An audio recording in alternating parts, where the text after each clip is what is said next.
નમસ્કાર મિત્રો, આ વિડીયોમાં મોડ્યુલ 6ના પ્રશ્નોના જવાબોની ચર્ચા કરીશું। પ્રશ્ન 1, જોહરી વિન્ડોમાં ખાલી જગ્યા વિભાગ છે 2, 4, 3 કે 5? જવાબ આવશે 4 વિન્ડો। પ્રશ્ન 2, એજ્યુકેશનલ ગેમ્સ જેવી કે નવો વેપારી, ચેસ, સ્નેક એન્ડ લેડર, સ્ક્રમ્બલ વગેરે રિસોર્સિંગ નીચે પૈકી કયા ક્ષેત્રમાં લાગુ પડે છે?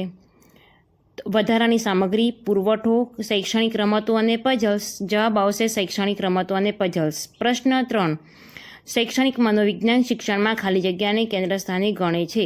અભ્યાસક્રમ, પાઠ્યપુસ્તક, વિદ્યાર્થી કે શિક્ષક? તો વિદ્યાર્થી આવશે।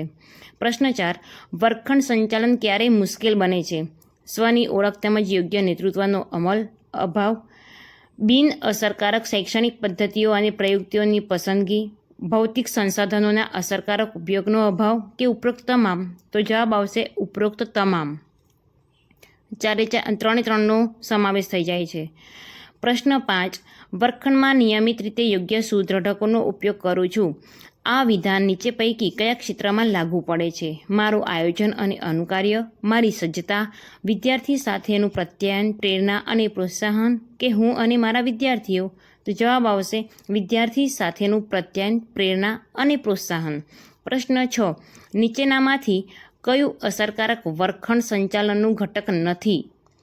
શિક્ષક અને વિદ્યાર્થીઓ વચ્ચે સુવ્યવસ્થિત અને સંગઠિત તેવા સૌહાર્દપૂર્ણ વાતાવરણનું નિર્માણ, શિક્ષણની પદ્ધતિઓ, પ્રયુક્તિઓ અને સંસાધનોનો અસરકારક ઉપયોગ, વિદ્યાર્થીઓ માટે શિક્ષણની સાથે સાથે વ્યક્તિગત વિકાસ માટેની તકોની ઉપલબ્ધતા કે વિદ્યાર્થીઓના પરિવાર સાથેના શિક્ષકના સંબંધો? જવાબ આવશે વિદ્યાર્થીઓના પરિવાર સાથેના શિક્ષકના સંબંધો।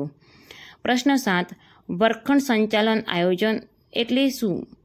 વર્ગની ગોઠવણી, રચના અને વ્યવસ્થા, વર્ગની શરૂઆત કરતાં પૂર્વે, વર્ગ દરમિયાન અને વર્ગ પૂર્ણ થાય ત્યાં સુધીની સમગ્ર જરૂરિયાતને ધ્યાનમાં લઈ પૂર્વ તૈયારી કરવી। વિધાન અ અને બ બંને કે બંનેમાંથી એક પણ નહીં? તો વિધાન અ અને બ એ સાચો જવાબ આવશે। પ્રશ્ન 8, શિક્ષક માટે અસરકારક વર્ગખંડ સંચાલન માટે નીચેનામાંથી શું અગત્યનું નથી? આયોજન, ગોઠવણી, નેતૃત્વ કે વિદ્યાર્થીની બૌદ્ધિક ક્ષમતા? જવાબ આવશે વિદ્યાર્થીની બૌદ્ધિક ક્ષમતા। પ્રશ્ન 9, જોહરી વિન્ડો એ ખાલી જગ્યાને જાણવાની મનોવૈજ્ઞાનિક પ્રવૃત્તિ છે? તો સ્વને જાણવાની। પ્રશ્ન 10, વર્ગખંડ સંચાલન આયોજન માટે નીચે પૈકી કયા પરિપ્રેક્ષ્યમાં વર્ગખંડની ઓળખ થવી જરૂરી છે? ભૌતિક પરિપ્રેક્ષ્ય કે માનવીય પરિપ્રેક્ષ્ય? તો જવાબ આવશે વિધાન અ અને બ બંને।